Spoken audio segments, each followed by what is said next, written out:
Alors, mesdames, messieurs,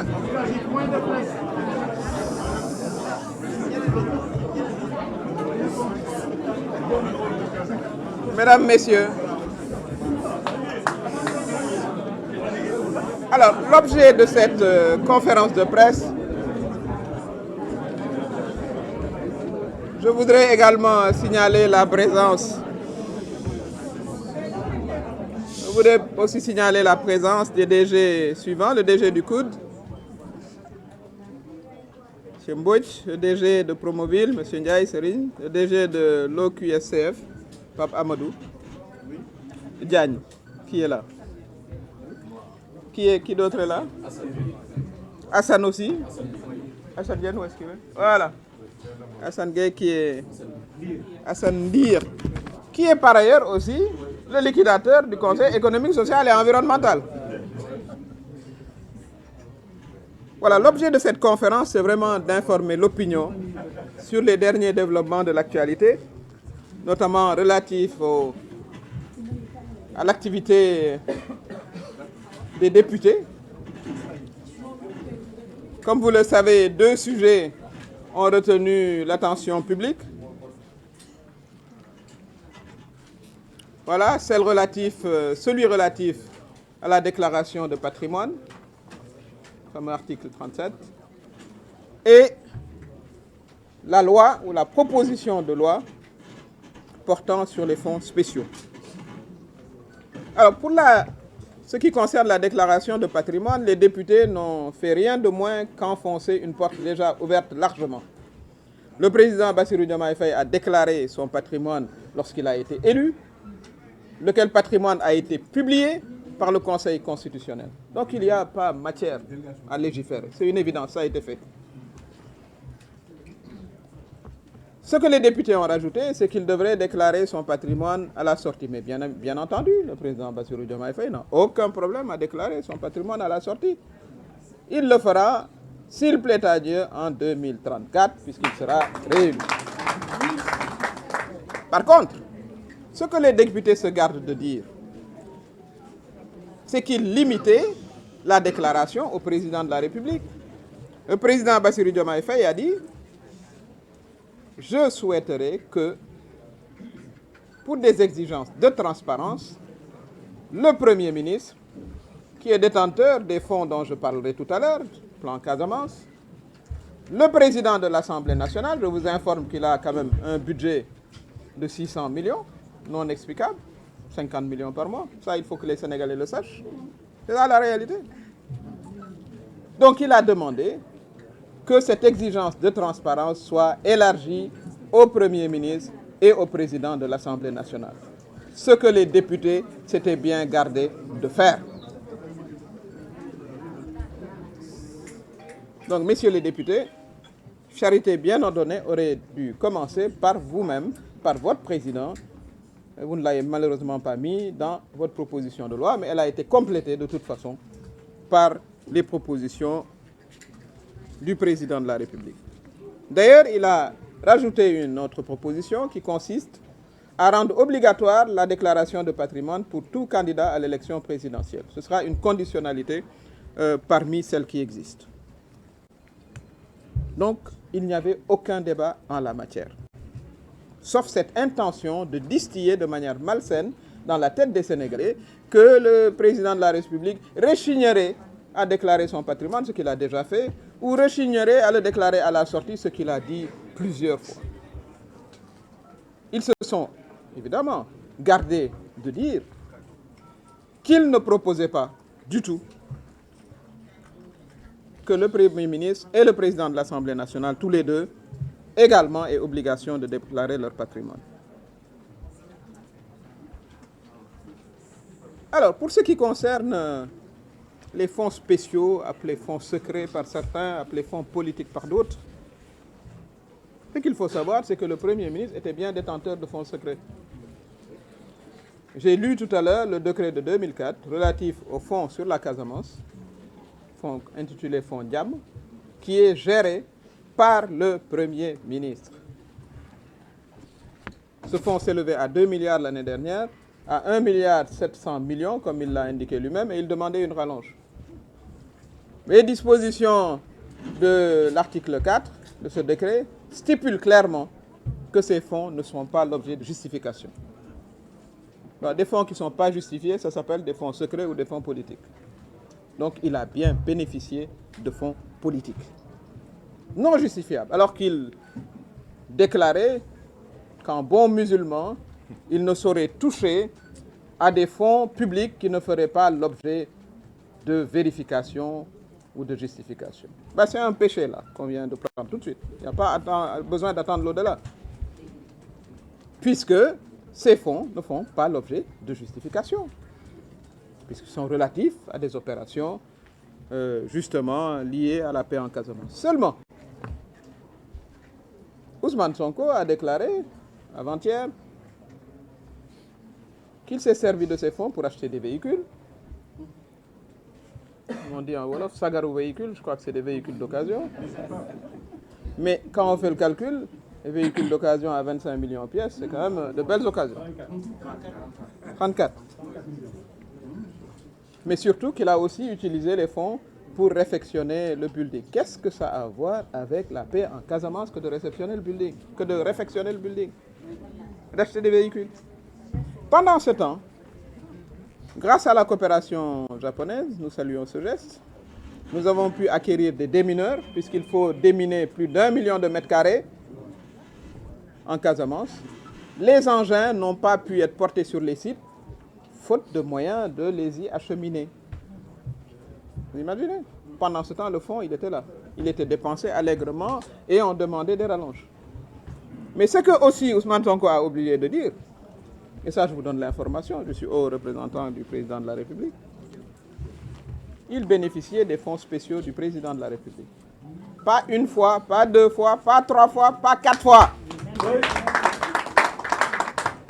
Ces mêmes fonds qu'il pourfend aujourd'hui en disant oui pour la Casamance, pour les fonds, ils ne doivent être consacrés qu'aux questions de sécurité, à coopération allemande. À coopération allemande. Les engins, c'est japonais. Alors, c'est japonais les engins. Il y a plusieurs intervenants.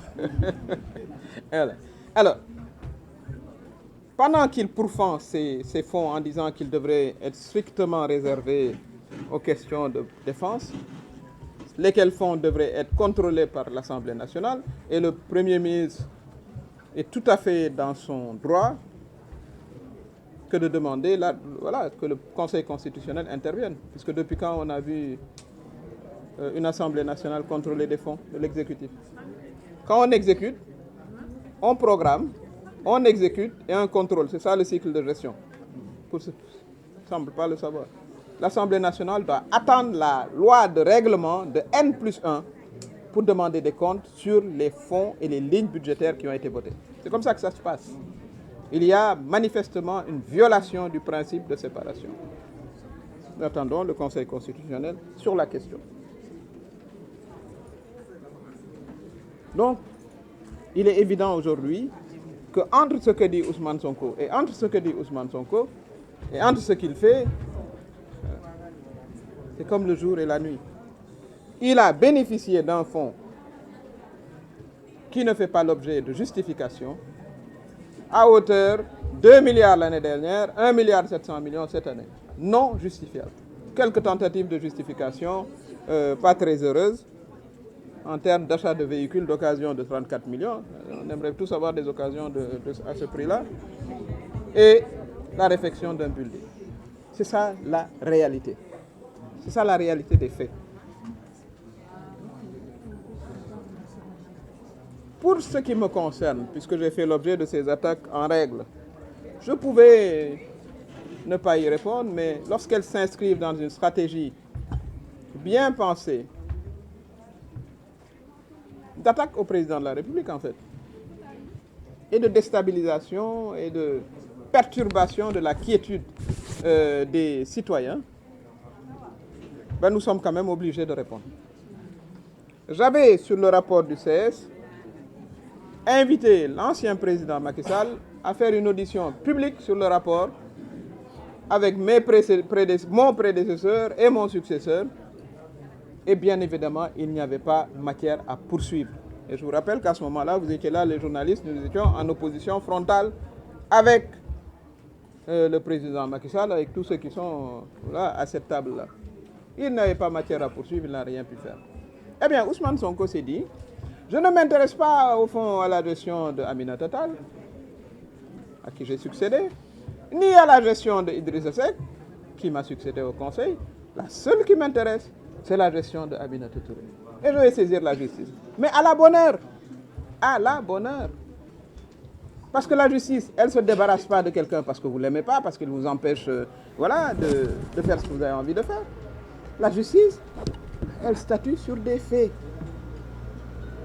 Et j'attends justement, avec la plus grande sérénité, que cette justice qui a été saisie se prononce.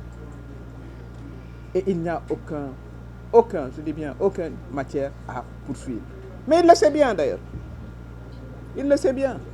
Tout ce qui l'intéresse au fond, comme on dit, voilà, dites toujours, il en restera toujours quelque chose. L'adage ne dit pas ça, mais par politesse, voilà, je le paraphrase. Il le sait bien. Mais une chose est claire, c'est que désormais, nous ne laisserons personne, disons bien personne, intoxiquer l'opinion. Et ça, je m'adresse aussi aux jeunes. Nous faisons cet exercice-là aussi pour la population d'une manière générale, mais pour les jeunes aussi. Moi, personnellement, j'ai déclaré mon patrimoine quand il n'y avait aucune obligation de le faire. Aucune. La loi n'existait pas. Et Dieu merci, voilà, comme on dit chez nous, Dieu ne m'a pas oublié. Moi, quand j'étais propriétaire, je ne pense pas qu'il était propriétaire, hein, lui. On ne peut pas s'autoglorifier, mais quand même, on ne le laissera plus porter atteinte comme ça à la dignité des citoyens, de manière, voilà, en toute impunité, en vertu de quelle loi? Il n'a pas de leçon de morale à nous donner, lui, Ousmane Sonko. Il n'a aucune leçon de morale à donner à qui que ce soit. Qui que ce soit. Toutes ces déclarations se sont avérées contradictoires. Je ne toucherai pas à des fonds secrets non contrôlés. Le fonds Diam de la Casamance qu'il utilise depuis qu'il est là n'est pas contrôlé selon le décret.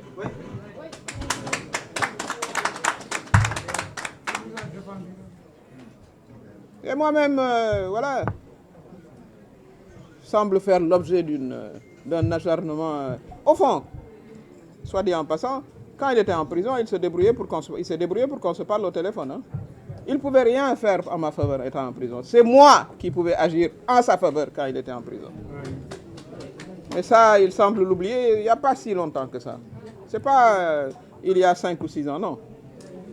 Mais évidemment, sur la question du report, évidemment, c'est là où toutes les choses se sont gâtées. Ce n'est pas le moment d'en parler, mais nous en parlerons, si nécessaire, parce que tous les acteurs, tous les témoins sont là. Cheikh Dieng était à nos réunions. Il sait très bien ce que tout le monde a dit et ce que chacun a pensé. Les intermédiaires sont là. On peut les convoquer, hein? On peut faire une table ronde et ils viennent. Donc, une chose est claire. Désormais, la posture sera différente. Kiraï ne laissera pas une seule seconde quiconque s'attaquer à l'honorabilité, à l'intégrité du président de la République. Ça, c'est terminé. C'est terminé. Et vous avez ici des leaders qui sont aussi déterminés ou plus déterminés que moi. Voilà, mesdames, messieurs, ce que nous voulions partager avec vous. Déconstruire la désinformation, la manipulation, la tentative de prendre les Sénégalais pour moins intelligents qu'ils ne sont, avec des faits. Ce que nous disons, ce ne sont que des faits, rien que des faits. Vous évoquez un décret, mais vous gardez bien de lire le décret. Le décret que je vous ai lu est très clair. Nous vous remercions pour votre attention et nous vous promettons la prochaine fois de vous accueillir dans d'encore meilleures conditions. Je vous remercie. Voilà, voilà, merci d'être là. Merci.